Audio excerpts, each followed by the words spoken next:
everyone. Hope everybody is having a wonderful day. I hope and pray that God is blessing you and taking care of you. Tonight, as we are looking into the book of 1 Thessalonians chapter 2, we're going to be looking into verses 1 through 12 this evening as we continue on in our study. And so this evening, as we begin to open up, I just want to encourage you to think and just continue to understand the idea of where Paul is coming from, so to speak, putting yourself into his shoes.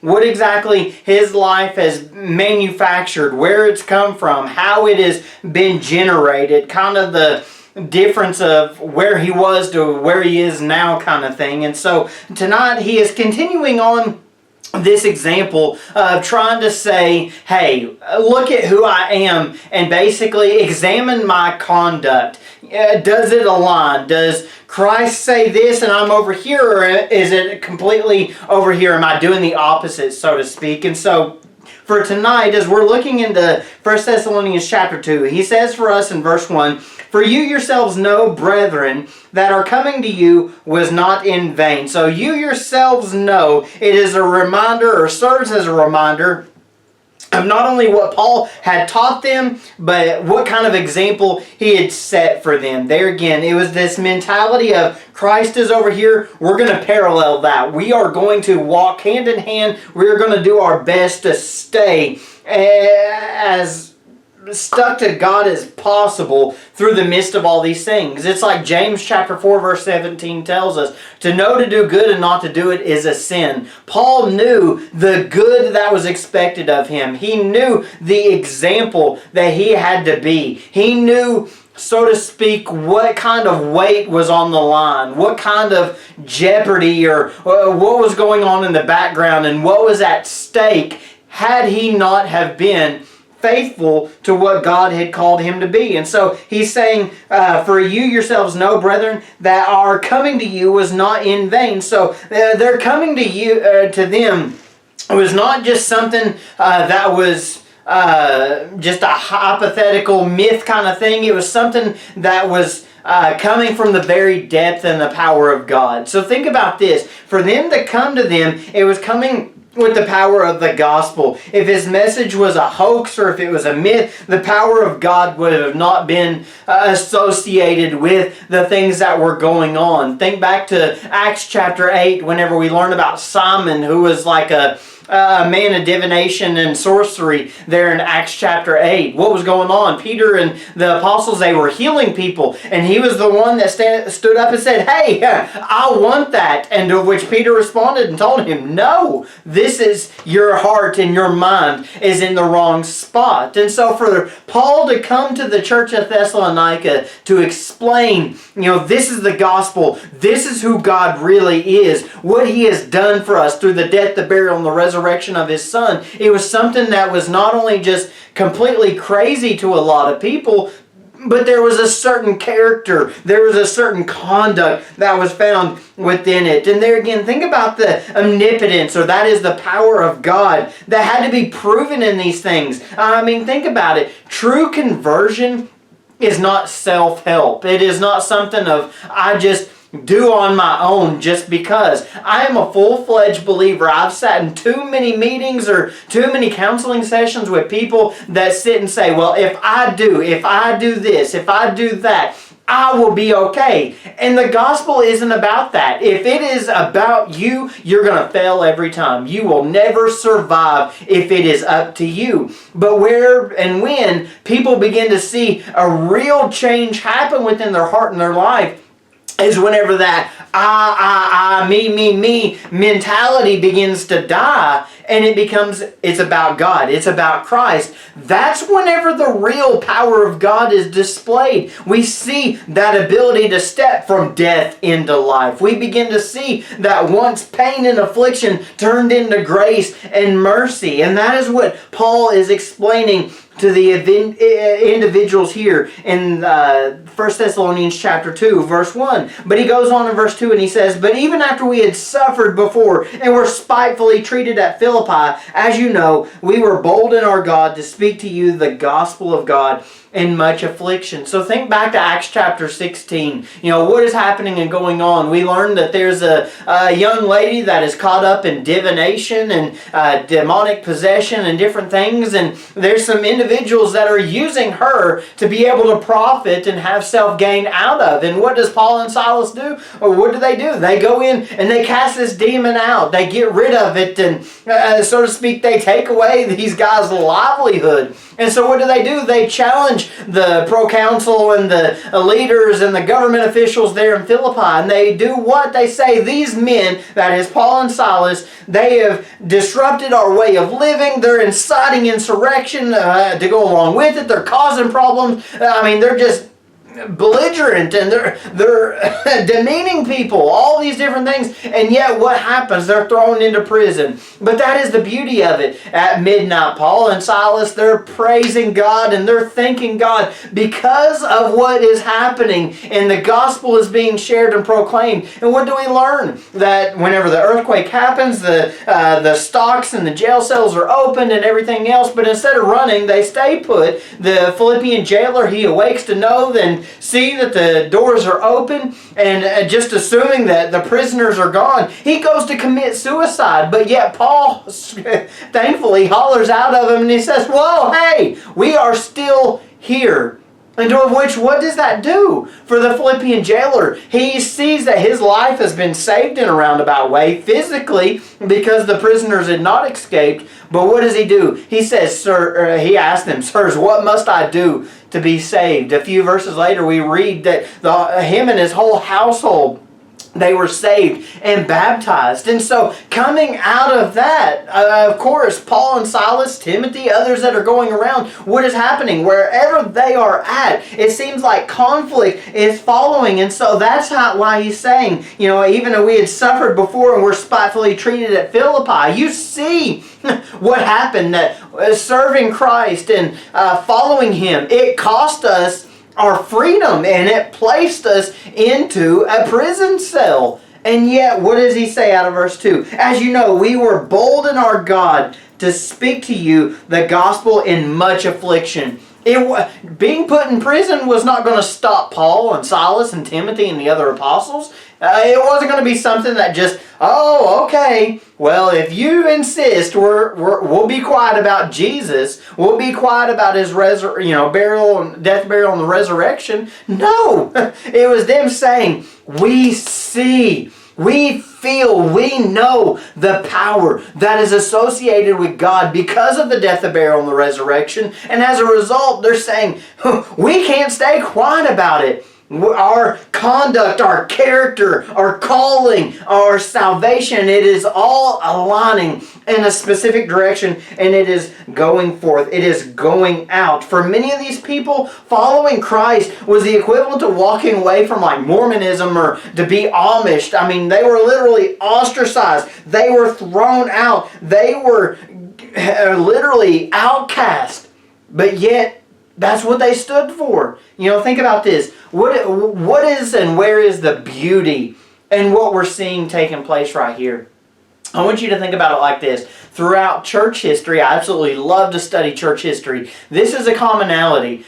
Whenever the church is persecuted, whenever you find a greater points of tension to where the church is being persecuted, in church history it is factual that is the time that the church grows the most. Is it a coincidence that these things are happening? No! It is because people are standing in their faith. Brothers and sisters, can I tell you, we must be people that if we want to see the church grow, it is only going to come by way of persecution. It is only going to come whenever people are standing for their faith in God. So look in verses 3 and 4 there with me. He says, for our exhortation did not come from error or uncleanness, or was it in deceit? But as we have been approved by God to be entrusted with the gospel, even so we speak, not as pleasing men, but God who tests our hearts. There will always be obstacles that stand in our way. There will always be people that are trying to cut us down and cut us off, trying to silence us and get rid of us. But yet, what does Paul say? Our exhortation didn't come from men, but it comes from God. All these things did not just come in vain, that it was just some worthless acts. There again, Acts 17, it displays the heart of a lot of the people in the first century. Many people were causing problems. They were instigators. Whenever Paul got into Athens, that he was cast out of the city. Whenever you think about Paul and Berea and all these different things, literally, there were people that would try to hunt him down just to be an instigator, just to cause problems. Even in our own society today, instead of helping people, what's the first thing people want to do? They want to pull out their phone and start recording people. I see videos of people trying to catch police officers in acts of unjustness and lawlessness, all these different things. There were people in Paul's day that would literally follow them around, trying to cause them problems. And that is even where Paul is saying, what do you see out of us? There again, what is my character? What is the conduct that follows? Paul is saying from a testimonial standpoint of, think about where I come from, is what Paul is saying. What was Paul? We learn in the stoning of Stephen, Paul had a hand in that. Paul was a Pharisee. He was a student of students. He was a scholar in the first century world. We learn that Paul's background was saying, I used to be one of those people. I used to follow Christians around, trying to throw stones at them, trying to figure out how I could catch them up into something, how I could get them convicted of a crime, how I could have them condemned, even to death. Paul is saying, hey, that used to be me. But yet, what is he saying? It's reversed. It's went in a different direction. In verse 4, he says, but as we have been approved by God to be entrusted with the gospel, even so we speak, not as to pleasing men, but God who tests our hearts. He's saying, whenever God got a hold of me, and I had that moment, there again, we remember whenever Paul was on the Damascus road, and God spoke through Christ, that being that he said, Saul, Saul, why do thou persecute me? What was he trying to do? He was trying to destroy Christians, people of the way. And yet God called him out right there on that road. And it forever changed his life. And so Paul, having that testimony, is now saying, I'm not out to please men. Just as he told the church of Galatia there in chapter 1, verse 9. It was the same instance. Verse 10. Do I seek to please God, or do I seek to please men? Which one outweighs the other? This is Paul saying, I used to be one of those people that caused problems, that was an instigator, that was basically running around in ignorance, not knowing what he was doing. And he's saying, I used to be that. But now I've been granted a different way of life. I've seen the light. I walk in the newness of life. And so in verse 5 he says, for neither at any time did we use flattering words, as you know, nor a cloak for covetousness. God is witness. There's a philosophical term I want you to be aware of. It's known as a fallacy, but it's a specific type of fallacy known as an ad hominem. And what it basically begins to explain is that whenever you are making a case for something, whenever you divert off of the case and you begin to attack personal character, in essence it's a sign of saying not only did that individual lose, but it's a fallacy that they're trying to get away from what the real argument is, or in a different way of saying, they have lost the argument and they're just trying to figure out how to get out of it. And so debating, let's say, the resurrection, and you begin to present evidence to someone that says, okay, this is what textual criticism says. This is what archaeological evidence presents. Even to that, did you know that archaeology continues to prove year after year that is not against God's Word, but it actually supports it. There has never been a piece of archaeological evidence that has disproved and or has shown a different light of the Bible. It all points towards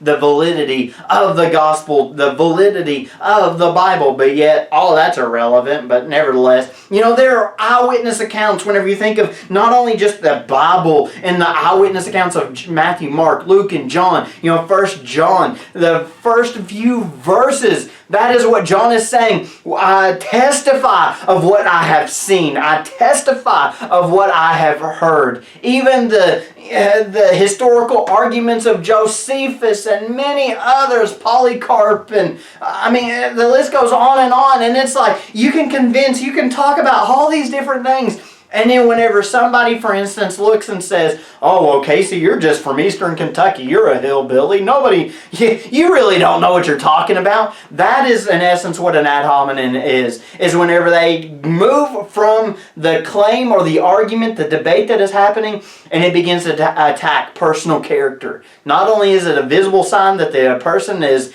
ignorant, that they don't know what they're talking about, and they've lost the argument, but it is Paul using that now here in verse 5 saying, it's not that I made all these unsubstantiated claims. It's not that I said all these things and began to attack a person's character because I didn't know what I was talking about. But it is Paul saying, I kept laying out the arguments. I kept laying out the evidence, the proof, all that they needed to know.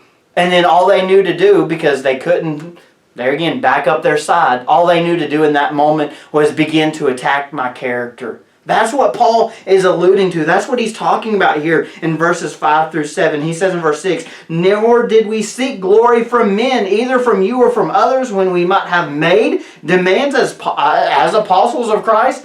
Paul, as an apostle, had the authority to say, no, this is what it is.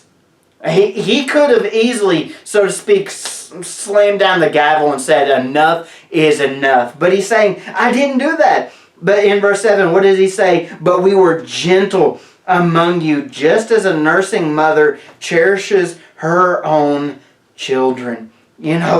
Paul responds, we weren't aggressive. We weren't belligerent. But rather, we were gentle. We were humble in spirit as we came to you. Paul addresses them as a mother for her child. People today, they need validation. There again, we live, unfortunately, in a culture and a society to where nobody can be wrong. Everybody's got to be right. There is absolute. For instance, we want to argue about the most mundane things of this world. 2 plus 2 is always going to equal 4. Except whenever I tell my children 2 plus 2 is 22, but that's a different thing. There are 2 genders in this world. Jesus died on a cross. There are absolute facts in this world that are, there again, they're substantiated. They are known. They are true. But the issue is that sin has caused a blindness in our world, that it forces people to not accept not only the truth,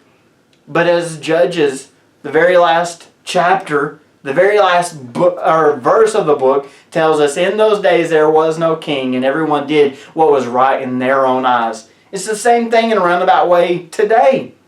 People are going to do what they think is right, whether it's moral, whether it's immoral, whether it's ethical or unethical. They're going to do what they think they need to do in order to come out on top or to be right in the end. But Paul knew the arguments of what they were after. Paul knew the mindset, and he looked at that and he said, it ain't going to do me a bit of good to stand here and be red in the face and, beat my gavel and try to superimpose it upon their life, to force it and ram it down their throat, so to speak. Paul said, that ain't going to work. He said, if I was still in that mentality, there's no way on God's green earth would that have worked for me.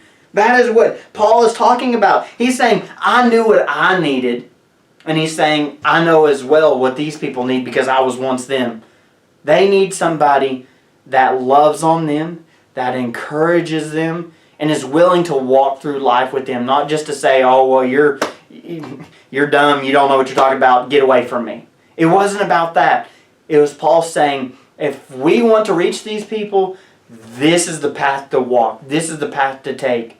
There's no other choice. There's no other option. And so his conduct and his character was his greatest witness in sharing the gospel. And so he goes on, he says in verse 8, so affectionately longing for you, we were pleased to impart to you not only the gospel of God, but also our own lives, because you had become dear to us. For you remember, brethren, our labor and toil, for laboring day and night, that we might not be a burden to any of you. We preach to you the gospel. You are witnesses, and God also, how devoutly and justly and blamelessly we have behaved ourselves among you who believe. As you know, we are exhorted and comforted and charged in every one of you, as a father does his own children, that you would walk worthy of God who calls you into his own kingdom and glory. You know, Paul affirms their desire to know God's word. It wasn't that he had to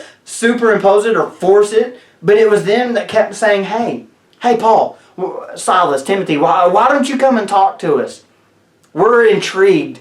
We want to know more. There's just, whenever you speak, whenever you talk, there's something about it that just, it keeps drawing us in. It keeps bringing us to God. There's just something about what you are saying that it's radically changing us. You know, remember, where did the desire to come from to go to Achaia and to Macedonia and all these places?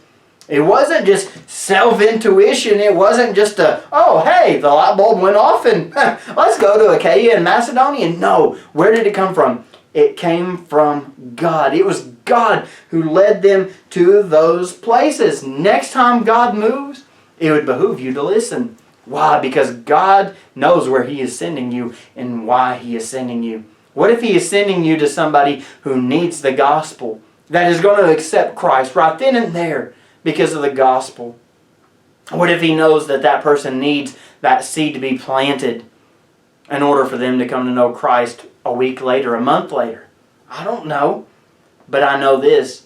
If God is sending you, it is for a reason, and it is going through for a purpose. And so Paul continues to examine his conduct, try to, I don't want to say plead his case, or it's not that he is being criticized, so to speak, but he's trying to say, in a roundabout way, it's worth it. Look at what happened whenever I surrendered myself to God, and as he talks out there, I surrendered myself among you. Look what happened. Lives begin to change. The gospel made a difference. It's not just you that needs that, but it's the whole world that needs that, is what Paul is proclaiming to the place in verse 12, of which I absolutely love this, that you would walk worthy of the calling. That you would walk worthy of the calling. If you are a Christian, hear me out on this, if you are a blood-bought, born-again believer, here's the thing. Oftentimes, this is why pastors are put on the pedestals that they are. Or this is the reason why they're said, oh, well, that's why we pay the pastor to do it. It's because a lot of times, this is the mentality. Christians see that the pastor is the one to go out and minister to people. He's the one to invite people to church. He's the one to go out and witness to people and lead people to the Lord to be a soul winner and everything else. It's not just the pastor's responsibility. It is the Christian's responsibility. Which, hey, yes, I'm a pastor, but also I'm a Christian first and foremost. You are a Christian before your job title.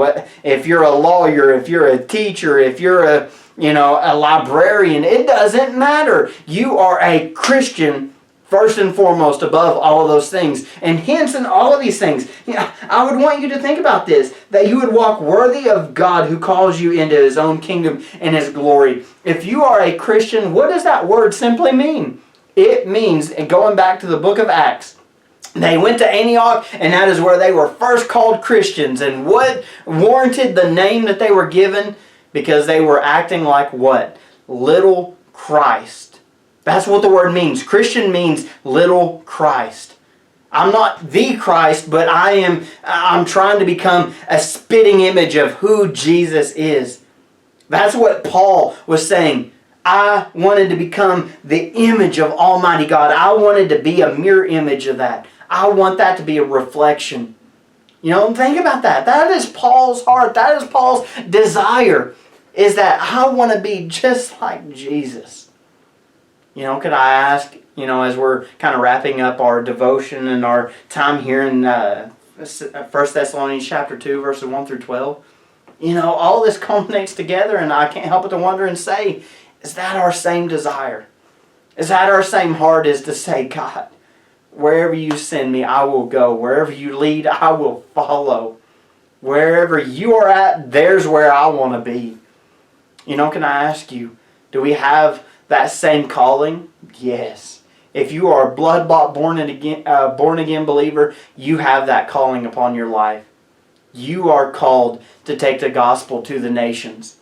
But as well, I would ask, are you walking worthy of that calling that demonstrates to say, I'm a little Christ. I am trying to be a mirrored image, reflection of who God sent to die on a cross for my sins. You know, I hope and pray that this has stirred your heart. Always remember, John 3:16 tells us, for God so loved the world that he gave his only begotten Son, that whosoever believeth in him should not perish but have eternal life. Today, maybe you are the one that you've got this anger and you've got just this turmoil and this aggravation, this darkness that is built up and hovering over your heart and your life. Can I tell you, get rid of it, kill it, destroy it, and let God be the one to fill that void and that gap. Turn your heart and your life over to Christ.